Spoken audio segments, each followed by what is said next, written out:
Hello दोस्तों, स्वागत है आप सभी लोगों का आपके अपने YouTube channel smart science classes के इस ऑनलाइन प्लेटफॉर्म पर। और मैं हूं मदन धाकड़। दोस्तों, हम पढ़ रहे थे बायोलॉजी को और बायोलॉजी में हमारा टॉपिक चल रहा था ग्रंथियों के ऊपर। हम पढ़ रहे थे थायराइड ग्रंथि के बारे में। तो बेसिक जानकारी पिछली वीडियो में हमने कवर करी और अभी हम शुरू करने वाले हैं थायरॉक्सिन हार्मोन्स की कमी, उसके वृद्धि से होने वाले रोगों के बारे में। तो शुरुआत करते हैं बिना देरी के। वीडियो के अंत तक बने रहना बहुत ज़रूरी है। अगर वीडियो पसंद आए तो लाइक कीजिए, शेयर कीजिए और ज़्यादा से ज़्यादा इसको फैलाइए, सब्सक्राइब करवाइए। अगर अभी तक आपने बेल आइकन नहीं दबाया है तो उसको बेल आइकन को दबा दीजिए ताकि लेटेस्ट अपडेट मेरे द्वारा आप तक पहुँचा दिए जाएंगे। तो शुरुआत करते हैं बिना देरी किए आज की वीडियो लेक्चर की। देखिए दोस्तों, हम बात करेंगे थायरॉक्सिन हार्मोन्स की कमी।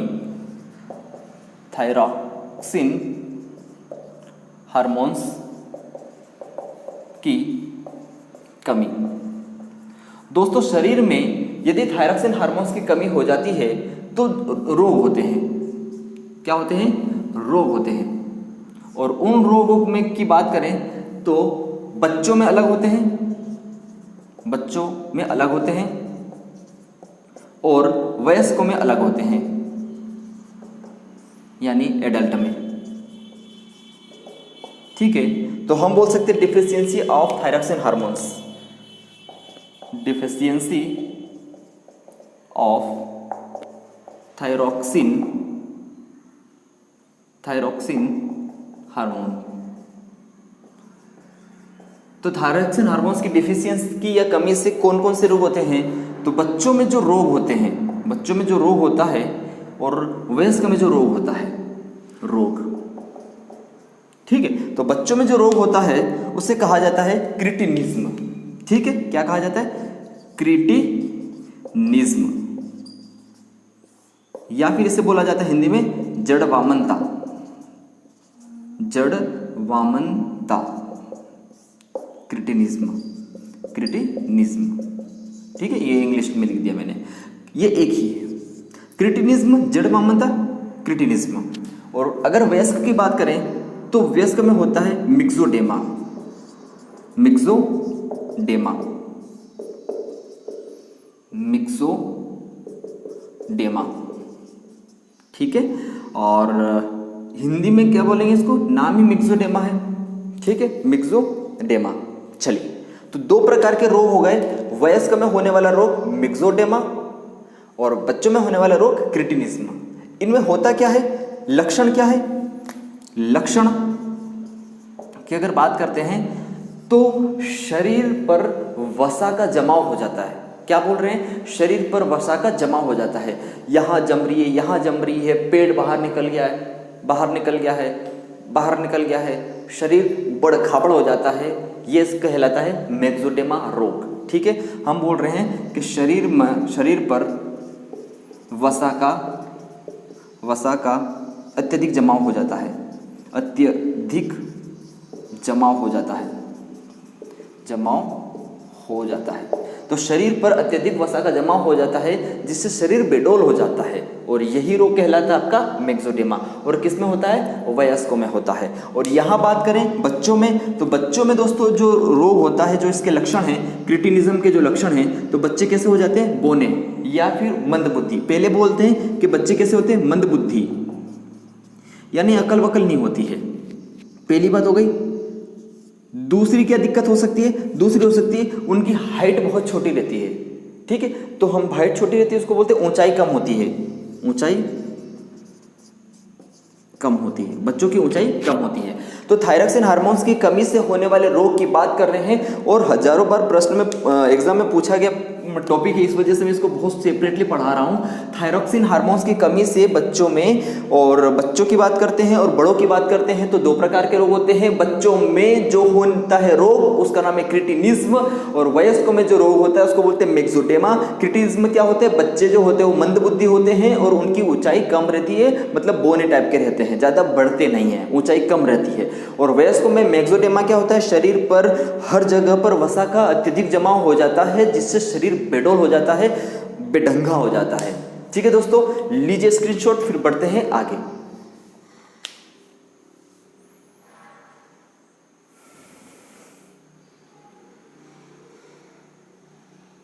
चलिए, ले गया।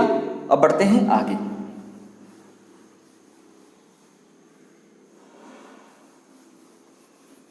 अब हम देखते हैं थायरॉक्सिन हार्मोन्स की अधिकता। थायरॉक्सिन हार्मोन्स की अधिकता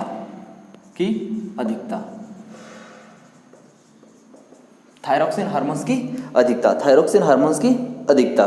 तो दोस्तों, थायरॉक्सिन हार्मोन्स की अधिकता से जो रोग होता है उसको कहा जाता है नेत्रोत सोंधी, तो सेंधी, नेत्रोत सेंधी रोग।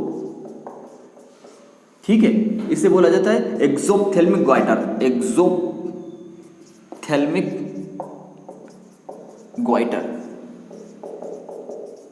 इसे क्या कहा जाता है? नेत्रोत सेंधी रोग, एक्सोप्थेल्मिक ग्वाइटर। यानी इसका मतलब होता है आंखें नेत्र कोटर से बाहर आने लगती है, बाहर आने लगती है। देखो क्या हमने पढ़ा, हमने ये पढ़ा है कि थायरॉक्सिन हार्मोन्स की अधिकता से जो रोग होता है उसका नाम है नेत्रोत सेंधी रोग। नेत्र से संबंधित है, आंख से संबंधित है। आंखें बड़ी बड़ी हो जाती है, डाकण जैसी। कैसी हो जाती है? बड़ी बड़ी जैसी हो जाती है, बहुत ज्यादा चुड़ैलों जैसी, भूत जैसी हो जाती है, इतनी बड़ी बड़ी, ऐसा लग रहा है बस गिरने ही वाली है। और उसी बीमारी को बोला जाता है नेत्रोत सेंधी रोग। इंग्लिश में कहा जाता है एक्सोप्थेल्मिक ग्वाइटर। आंखें नेत्र कोटर से बाहर आने लग जाती है। ठीक है, मोटी मोटी आंखें होती है। चलिए, तो ये रोग हो गया। उसके बाद बात करते हैं थायरॉक्सिन हार्मोन्स में आयोडीन की कमी हो जाए। तो अगर हम बात कर रहे हैं कि थायरॉक्सिन हार्मोन्स में आयोडीन की कमी, यदि थायरॉक्सिन हार्मोन्स में आयोडीन अधातु की कमी हो जाए तो कौन सा रोग होता है? तो थायरॉक्सिन हार्मोन्स में आयोडीन की कमी हो जाए तो रोग होता है जिसे बोला जाता है, तो क्या होता है? थायराइड ग्रंथि फूल जाती है। क्या हो जाती है? थायराइड ग्रंथि फूल जाती है। याद रखना, यदि आयोडीन की कमी हो गई थायरॉक्सिन हार्मोन्स के अंतर्गत तो थायराइड ग्रंथि क्या हो जाती है? फूल जाती है। थायराइड ग्रंथि क्या हो जाती है? फूल जाती है। और थायराइड ग्रंथि फूल जाती है तो इसे एक रोग का नाम दिया गया है, और वो रोग कौन सा है? घेंगा रोग। इसे बोला गया है ग्वाइटर रोग। घेंगा रोग, ग्वाइटर रोग, या फिर हम बोल सकते हैं कंठमाला रोग। ठीक है, इसमें क्या होता है? थायराइड ग्रंथि फूल करके बाहर आ जाती है। और ये कब होगा? जब आयोडीन की कमी हो जाएगी थायरॉक्सिन हार्मोन्स के अंतर्गत, तो ये बड़ी हो जाती है। ठीक है दोस्तों, लीजिए स्क्रीनशॉट, फिर बढ़ेंगे अगली बीमारी के ऊपर।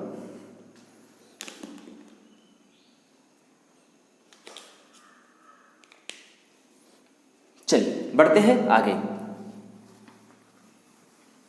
अगर थायराइड ग्रंथि की आत्महत्या, यहां से भी एक प्रश्न आया था कि थायराइड ग्रंथि की आत्महत्या किसे कहते हैं? थायराइड ग्रंथि की आत्महत्या किसे कहते हैं? अगली बात लिखना, थायराइड ग्रंथि की आत्महत्या, सुसाइड ऑफ थायराइड ग्रंथि ऑफ थायराइड ग्लैंड। थायराइड ग्रंथि की आत्महत्या किसे कहते हैं? तो आप बताना, हाशिमोटो रोग।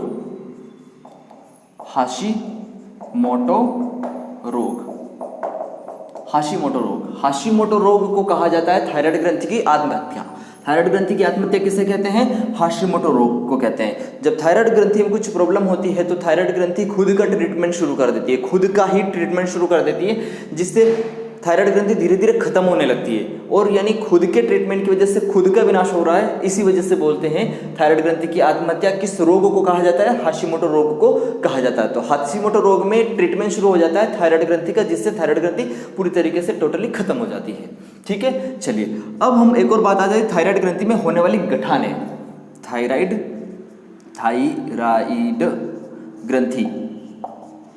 ग्रंथि में गठान या गांठ जो गांठ पड़ जाती है, छोटी छोटी गांठें पड़ने लग जाती है, तो उससे कहा जाता है प्लूमर रोग। क्या कहा जाता है?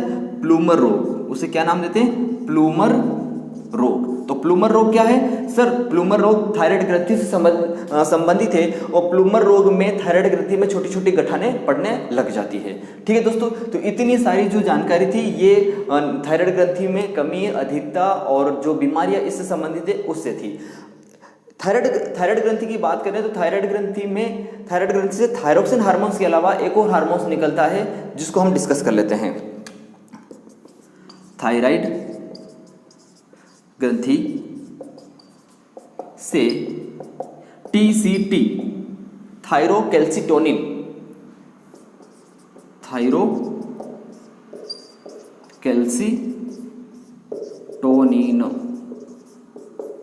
थायरोकैल्सिटोनिन, ठीक है। थायराइड ग्रंथि से टीसीटी, थायरोकैल्सिटोनिन हार्मोन्स निकलता है। हालांकि ये एग्जाम में कम पूछा जाता है, इस वजह से मैंने इसको लास्ट में लिखा आपको।